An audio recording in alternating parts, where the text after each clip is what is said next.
So this reasoning, I don't want to help them because it'll cause problems for the Jews. That's not right. When somebody's in trouble, you help them according to what they... One of the greatest stories ever told is the story of Jonah and the whale. Let's revisit the story and find out the full meaning and lesson and purpose of recording that story and making it part of the Torah. God comes to the prophet Jonah, and he says, go to the city of Nineveh and prophesize.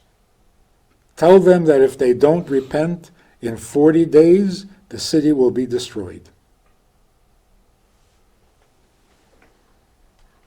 Nineveh was a very sophisticated for its time. It was a large city, and it was advanced technologically. They had irrigation canals, very, very sophisticated. Next thing we know, Jonah is on a ship sailing off from Tarshish. Where is he going? What is he doing? What's happening? A storm breaks out, and the ship is floundering. The people cry out to their gods, to the different religions or whatever they were called back then. But it doesn't help. They throw their equipment overboard to lighten the load, and it doesn't help. And then they find Jonah sleeping below deck. And they say, what are you sleeping? Call out to your God. Pray. Do something. Like they say, don't rely on miracles, pray. And then they say, who are you? Where are you from? Jonah says, I am an Ivri, which is the Hebrew origins for the word Hebrew. And I fear the God of heaven. And this storm is my fault. So if you want to save yourselves, throw me overboard. Throw me into the ocean. They ask God for forgiveness for what they're about to do, and they throw him overboard. And the storm abates. And they are so grateful they offer up sacrifices to the God of Israel. Meanwhile, God arranges for a large fish to swallow Jonah. And Jonah is in the bowels of this fish for 3 days. There was actually a story years ago about a teenager who was swallowed by a whale. Someplace in Sweden, off of Sweden. And I don't remember how long it was, but the fish spit him out. And of course they rushed him off to the hospital. The only lasting ill effects was that he lost his pigmentation. The acids in the fish's stomach took all the pigmentation, and he was completely pale and white. Anyway, the fish spits Jonah out, and Jonah goes to Nineveh to deliver the prophecy. He comes there and he says to the people, if you don't repent within 40 days, Nineveh is finished. The king proclaimed a fast. Everyone should fast, including the animals. And everyone should change their ways and become good and do what's right in the eyes of God. And the city was saved. Jonah is severely uncomfortable. very stressed about the whole thing. And God says to him, with the number of people, the population of Nineveh, and their cattle, people who don't know right from left, up from down, should I not have compassion on them? That's the end of the story.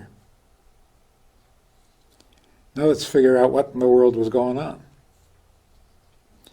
So just to give you a little background, at the crossing of the sea, when the Jews were leaving Egypt,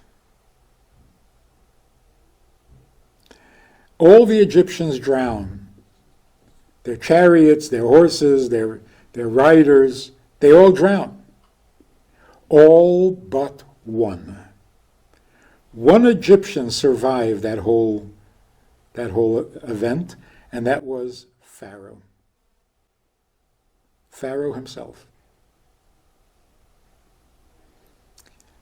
A few years later, Pharaoh is the king of Nineveh. He was saved because God wanted him to spread the story. He was the eyewitness. So he spent his life telling the story to all the nations that he visited, and he became the king of Nineveh. I'll tell you why that's relevant. God tells Jonah, deliver this prophecy. Jonah knew that when he delivers the prophecy, the people will repent. And that distressed him terribly. Because Jews had sinned, and they had had prophets warning them, and they didn't listen. Now, the non-Jewish city of Nineveh is going to repent after one prophecy from one prophet. How is that going to make the Jews look? So Jonah figured, I can't do this to my people. But if I don't deliver the prophecy, I will lose my prophecy. I will no longer be a prophet, and I will be punishable by death.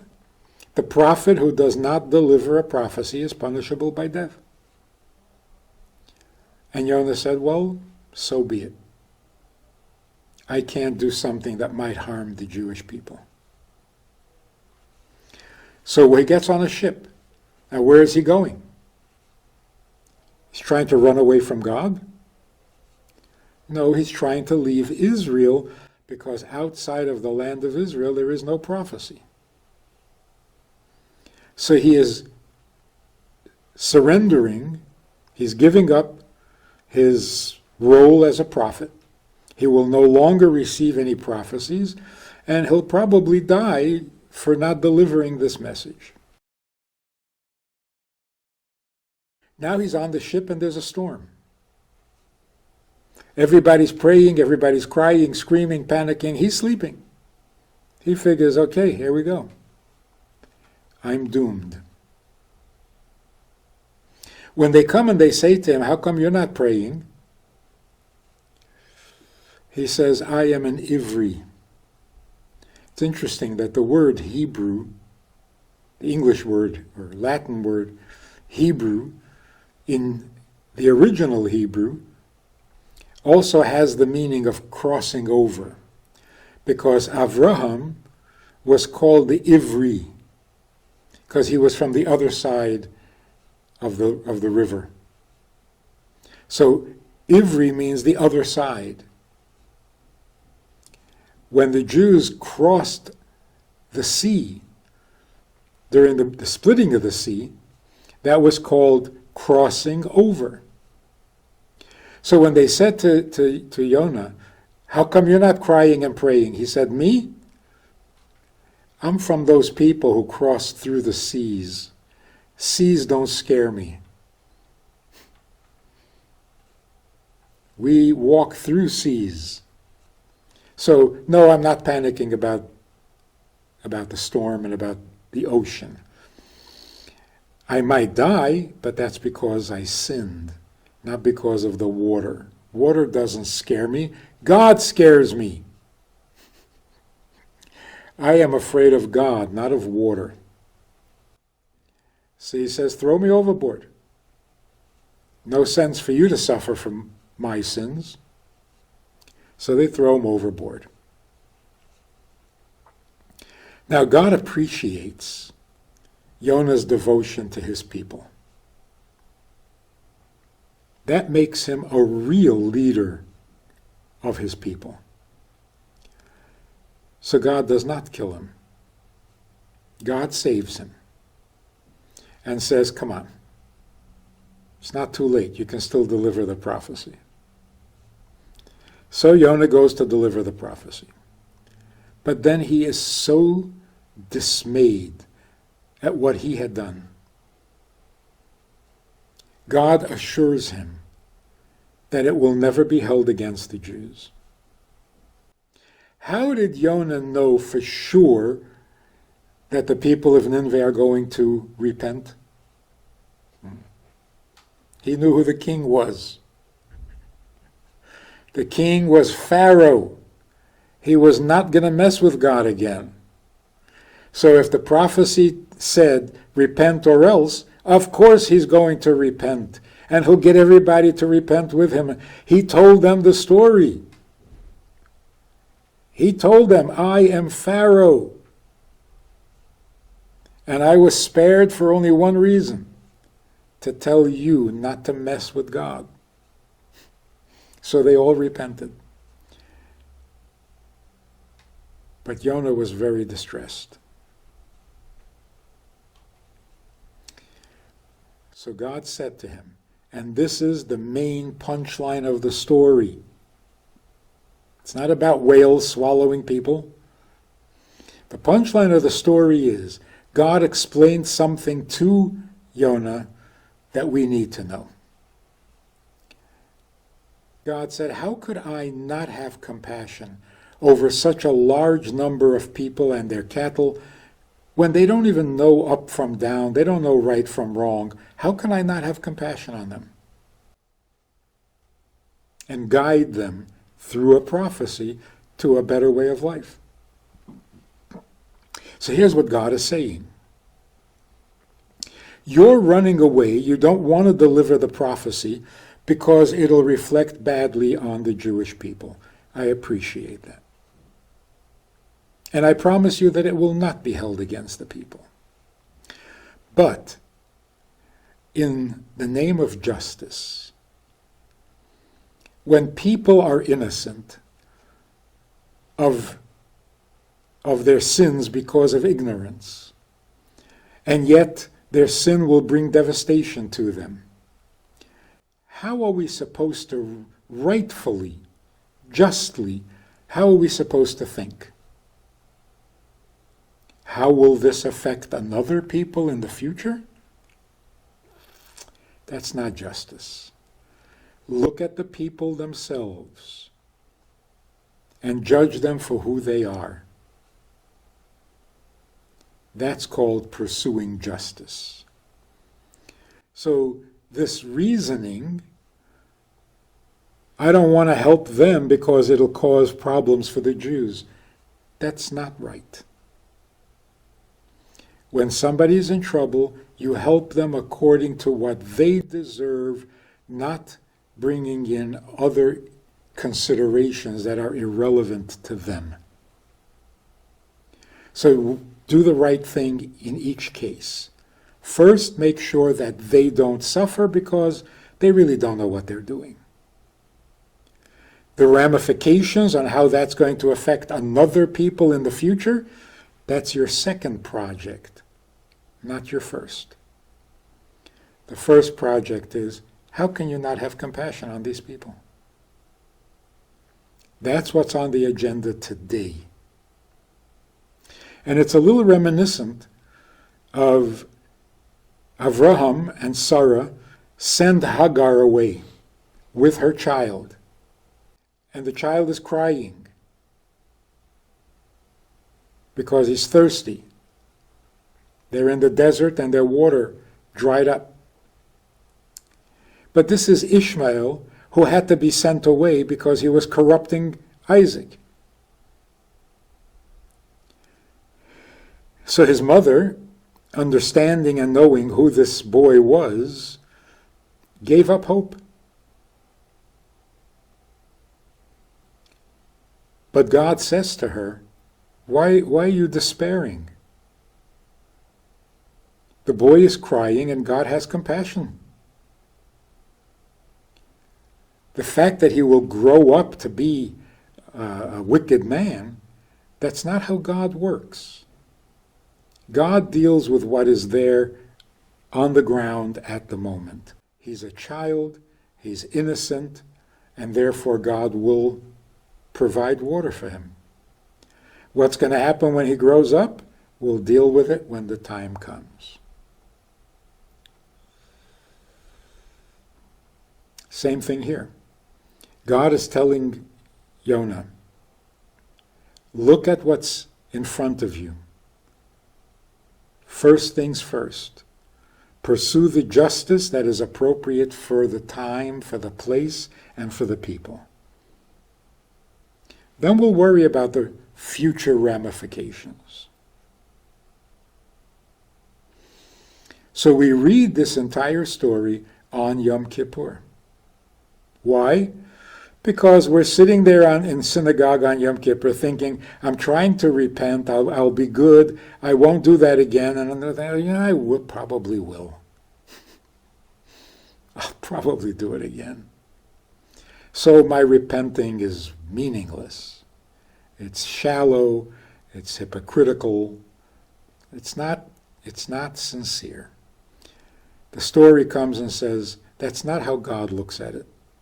You are in the synagogue. You're asking for forgiveness. You want to stop sinning. God judges you for what he sees right now. What's going to be in the future? We'll deal with that when the time comes.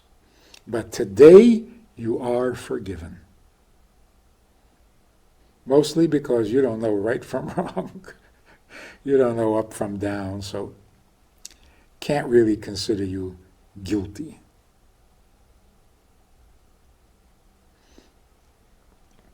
This is an interesting lesson for some of those people who are so critical, terribly critical, of their own people. Some rabbis who find that every Jew who isn't living up to the maximum observance level that they think is necessary, they have some pretty harsh things to say about them. But look at here. The city of Nineveh. God says, how can I not have compassion on them? They don't know left from right.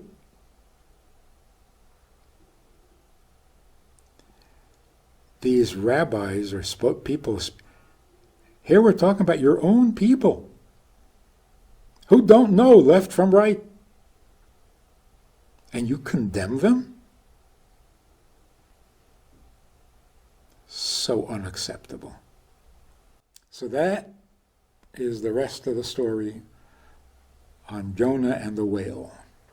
The punchline is, treat everyone according to what they deserve at the moment. Don't project, don't predict, don't punish them for what might be tomorrow.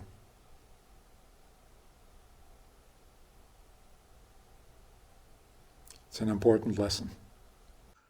We have a Sunday night program for VIPs that you might be interested in. It's informal, it's questions and answers, it's conversation. It's really relaxed, it's really pleasant, enjoyable, informative, and kind of community-like. It's a Sunday night program. There's a Wednesday morning program for the VIPs, and there's a Wednesday night program. All of it just conversation, casual, laid back, unscripted. So join us. Take a look. Click the link below and see which of the three suits you best, and join us for some enjoyable conversation.